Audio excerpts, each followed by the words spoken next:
Quite a few thank yous, which have been repeated, so I might not repeat all the thank yous that have been made already. I'll just keep my thank yous to two groups, uh, the residents and council workers.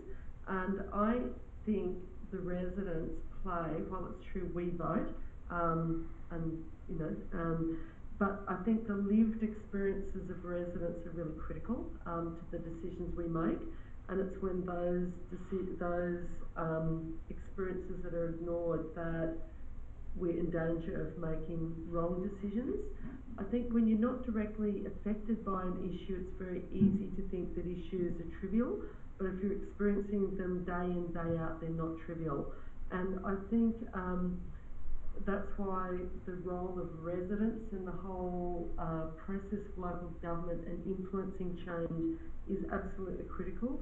I think there are some decisions we would have made which would have been wrong if we hadn't have listened to the residents, and residents have saved us. And you know, because we don't know every single street in Moreland, whether we're council officers or councillors, we don't know every single street, we don't know all of the issues. We might have a lot of ideas and be very in touch with the community, but we're not going to know everything. And so the role of residents in the whole process is absolutely critical. And not only in stopping us making bad decisions, but also shining a spotlight on important decisions that we need to make, or issues that none of us would have thought about before being elected. And I think that's where we've really always got to have a very, as councillors, a very open mind to issues that residents come to us with. And I think the comments made earlier by Councillor Lena Gillies are really important about we can't be bureaucratic with these posts. It's very important not to be. And also I think it is problematic that it is much easier to be a councillor if you're a white collar worker, have flexible work hours, but blue collar workers I think are underrepresented in these sorts of jobs or these sorts of elected positions, and I think that is problematic because it does chop out a lot of the experience of a lot of residents from the council. So I think that is something that does need to be addressed. I also think in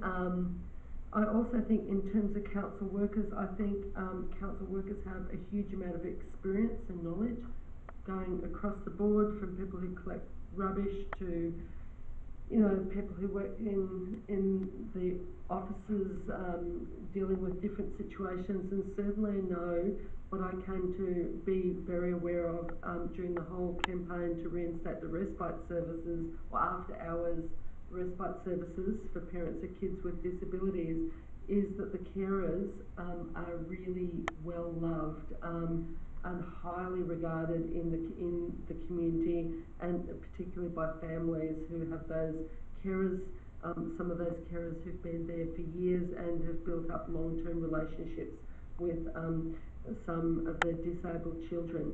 So I think that's you know, I think council workers play an incredibly important role.